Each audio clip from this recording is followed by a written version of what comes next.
Last video में આપણે કોષરસ પટલની ચર્ચા કરી હતી, જેમાં આપણે કોષરસ પટલના કાર્યો વિશે સમજ્યા હતા।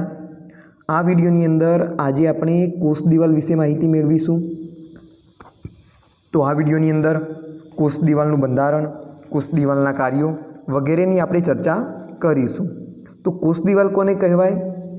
તો ફૂગ અને વનસ્પતિના કોષરસ પટલની બહાર આવેલ નિર્જીવ દ્રઢ રચનાને કોષ દિવાલ કહે છે। ફૂગ અને વનસ્પતિના કોષરસ પટલની બહાર આવેલ નિર્જીવ દ્રઢ રચનાને કોષ દિવાલ કહે છે। કોષ દિવાલને દ્રઢ રક્ષણાત્મક આધાર આપતું પડશે। જો કોષ દિવાલ કેવા પ્રકારના કોષોમાં જોવા મળશે? તો ફૂગમાં જોવા મળશે, વનસ્પતિ કોષોમાં જોવા મળશે, કેટલાક બેક્ટેરિયા તેમજ કેટલાક પ્રોટિસ્ટા જેવા સજીવોમાં પણ કોષ દિવાલ જોવા મળશે। તો આ તમારે યાદ રાખવાનું કે કોષ દિવાલ કેવા પ્રકારના કોષોમાં જોવા મળે છે। બીજું કે કોષ દિવાલ કેવું હોય? નિર્જીવ દ્રઢ રક્ષણાત્મક બાહ્ય પડ છે, બરાબર। એ નિર્જીવ હોય છતાં તેમાં વૃદ્ધિ થશે। અલગ અલગ કોષોમાં કોષ દિવાલનું જાડાઈ અલગ અલગ હોય। હવે આપણે કોષ દિવાલના કાર્યોની ચર્ચા કરીએ તો કોષ દિવાલના કાર્યો, તો એમાં પહેલા કાર્યની જો વાત કરીએ તો કોષ દિવાલ કોષને આકાર આપશે, કોષને આકાર આપે છે। બીજું, કોષને યાંત્રિક નુકસાન સામે રક્ષણ આપશે, ચેપથી રક્ષણ આપશે। તે યાંત્રિક નુકસાન અને ચેપથી રક્ષણ આપે છે। ત્રીજી જો વાત કરીએ તો કોષો વચ્ચે સંપર્ક બનાવી રાખવામાં મદદરૂપ થાય। બે કોષો વચ્ચે અથવા તો આજુબાજુના કોષો વચ્ચે સંપર્ક બનાવી રાખવામાં મદદરૂપ થાય છે, જેમાં આપણે મધ્યપટલની વાત કરીશું આગળ। ચોથી જો વાત કરીએ તો અનિચ્છનીય મહાઅણુઓ હોય એમને કોષથી અવરોધ પ્રદાન કરશે। અનિચ્છનીય મહાઅણુઓથી કોષને અવરોધ પ્રદાન કરે છે। આ ઉપરાંત અભિસરણ દબાણનો પ્રતિરોધ કરી શકે છે। અભિસરણ દબાણનો પ્રતિરોધ કરી શકે છે, કારણ કે કોષ દિવાલ મજબૂત હોય, દ્રઢ હોય, એટલે અભિસરણ દબાણનો શું કરશે? વિરોધ કરશે। તો અભિસરણ દબાણ કોને કહેવાય? તો તેના વિશે તમે આગળ ભણશો। તો તમે થોડું યાદ કરો, કોષરસ પટલના કાર્યોની અંદર આપણે પાણીના વહનની વાત કરી હતી કે પાણીનું સાંદ્રતા ધોળાંશની દિશામાં ધીમે ધીમે વહન થાય, યાદ છે કોષરસ પટલમાંથી? તો એ વહનને આપણે શું કહેતા હતા? આશ્રુતિ કહેતા હતા। તો એને જ આપણે શું કહીએ છીએ? અભિસરણ કહીએ છીએ। હવે અભિસરણને, આ જે અભિસરણની ક્રિયા થતી હોય એને અટકાવવા માટે આપણે એની વિરુદ્ધ દિશામાં કેટલુંક દબાણ આપવું પડે, અને એ દબાણને આપણે શું કહીએ છીએ? અભિસરણ દબાણ કહીએ છીએ। તો જ્યારે પણ તમારે આ ટૉપિક આવશે તો તેમાં તમે ડિટેલમાં આનો અભ્યાસ કરશો। તો જ્યારે પણ કોષ દિવાલના કાર્યો પૂછાયા હોય પ્રશ્નની અંદર તો તમારે આ 5 મુદ્દા વિશેની માહિતી આપવાની કે કોષને આકાર પૂરો પાડશે, મજબૂતાઈ આપશે, દ્રઢતા પૂરી પાડશે, તે યાંત્રિક નુકસાન સામે કોષને બચાવશે, ચેપથી રક્ષણ આપશે છે, એટલે કે કોઈ બહારથી કોઈ પેથોજન્સ એટલે કે બેક્ટેરિયા જીવાણુઓ જે આવેલા હોય એનાથી રક્ષણ આપશે, એમનો પ્રવેશ કોષની અંદર થવા દેશે નહીં, કોષો વચ્ચે સંપર્ક બનાવી રાખશે, પછી અનિચ્છનીય મહાઅણુઓ હોય એમને કોષની આરપાર જવા દેશે નહીં, એટલે કે કોષને અવરોધ પ્રદાન કરે છે, પછી અભિસરણ દબાણનો પ્રતિરોધ પણ એ કરી શકે છે। તો આ કોષ દિવાલના કાર્યો થયા। હવે આપણે એના બંધારણની વાત કરીએ તો લીલની જ કોષ દિવાલ હોય તો એ સેલ્યુલોઝ, ગેલેક્ટન્સ, મેનોઝ અને કેલ્શિયમ કાર્બોનેટ જેવા ખનિજની બનેલી હોય। લીલની કોષ દિવાલ સેલ્યુલોઝ ગેલેક્ટન્સ મેનોઝ અને કેલ્શિયમ કાર્બોનેટ જેવા ખનિજની બનેલી હોય છે. તો સેલ્યુલોઝ ગેલેક્ટન્સ મેનોઝ આ બધા બાયોમોલિક્યુલ્સ છે, જૈવ અણુઓ. કેલ્શિયમ કાર્બોનેટ એ ખનિજ છે. તો આનું લીલની કોષ દિવાલના સંગઠનમાં તમને જોવા મળશે. એટલે કે આ બધા પદાર્થોથી લીલની કોષ દિવાલ બનેલી હોય છે. સેલ્યુલોઝ કે જે સૌથી વધુ પ્રમાણમાં મળી આવતો જૈવ અણુ છે. એના પછી લિપિડનો નંબર આવે છે. તો આ તો વાત થઈ લીલની કોષ દિવાલની. આવી જ રીતે વનસ્પતિની કોષ દિવાલ પણ કેટલાક ઘટકોની બનેલી હોય, જેમાં સેલ્યુલોઝ, હેમિસેલ્યુલોઝ.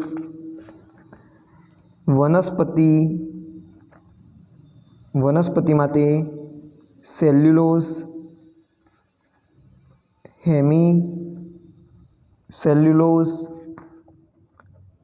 પેક્ટિન અને પ્રોટીનની બનેલી હોય છે. તો આ બે સંગઠન તમારે યાદ રાખવાના કે લીલની કોષ દિવાલમાં કયા ઘટકો આવશે, વનસ્પતિની કોષ દિવાલમાં કયા ઘટકો આવશે. તો વનસ્પતિની કોષ દિવાલ સેલ્યુલોઝ, હેમિસેલ્યુલોઝ, પેક્ટિન અને પ્રોટીનની બનેલી હોય, જ્યારે લીલની કોષ દિવાલ સેલ્યુલોઝ, પછી ગેલેક્ટન્સ, મેનોઝ અને કેલ્શિયમ કાર્બોનેટ જેવા ખનિજની બનેલી હોય છે. તો આ સંગઠન તમારે યાદ રાખવાનું. હવે આપણે વાત કરીએ કોષ દિવાલના બંધારણની. તો કોષ દિવાલના બંધારણને તમે વિસ્તૃત રીતે 3 ભાગમાં વહેંચી શકો. કોષ દિવાલનું બંધારણ તો જેમાં મધ્યપટલ, પ્રાથમિક કોષ દિવાલ અને દ્વિતીયક કોષ દિવાલનો સમાવેશ થશે. કોષ દિવાલના બંધારણના 3 ભાગો છે: મધ્યપટલ, પ્રાથમિક કોષ દિવાલ અને દ્વિતીયક કોષ દિવાલ.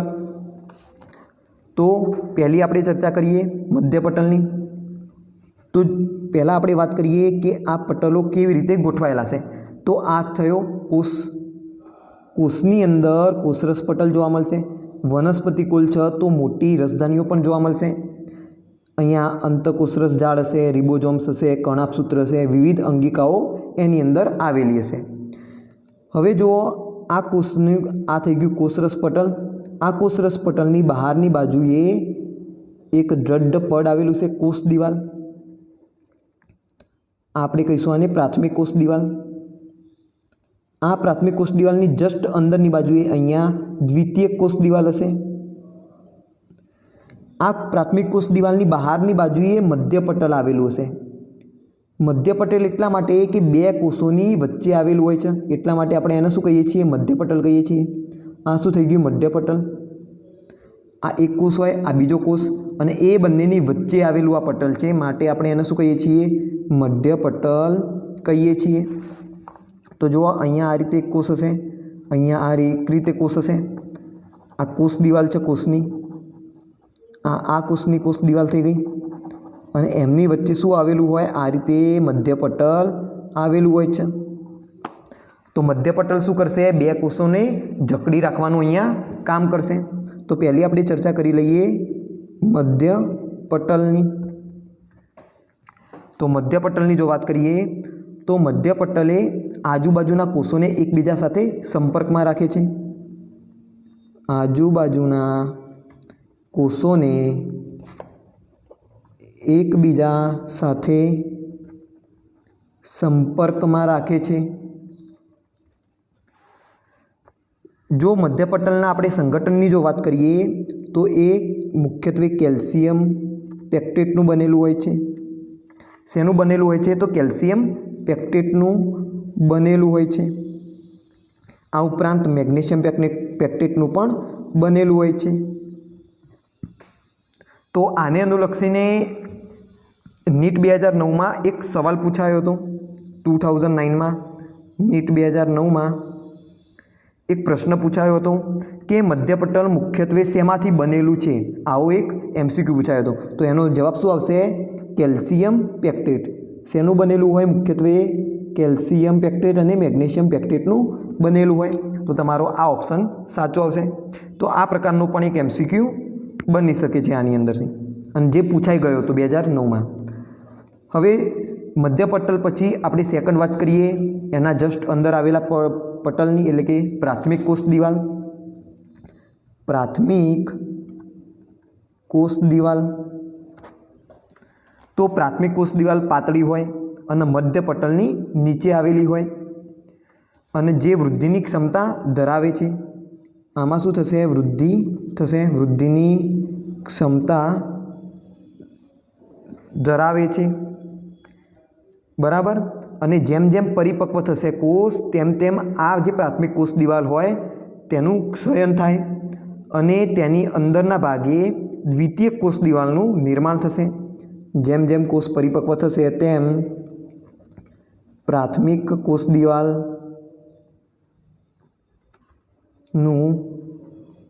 ક્ષયન થાય છે, એટલે કે પરિપક્વતાની સાથે પ્રાથમિક કોષ દિવાલ ક્ષય પામતી જાય છે અને કોષની અંદર,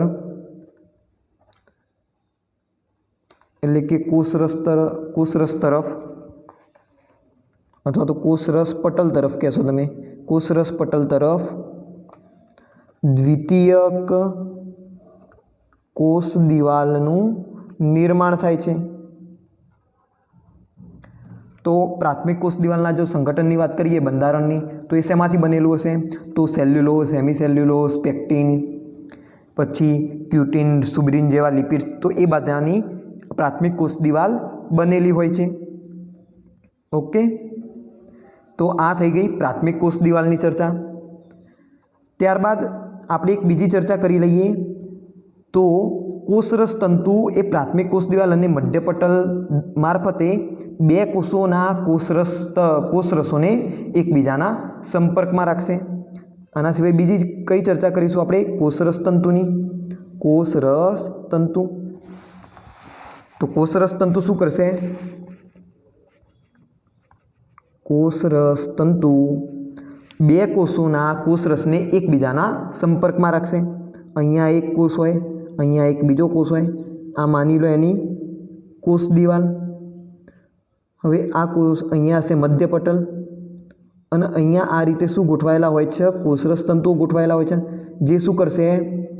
આ એક કોષના અને આ બીજા કોષના કોષરસને એકબીજાના સંપર્કમાં રાખશે. એટલે તમે લખી શકો કોષરસ તંતુ આજુબાજુના કોષોના કોષરસને સંપર્કમાં રાખે છે.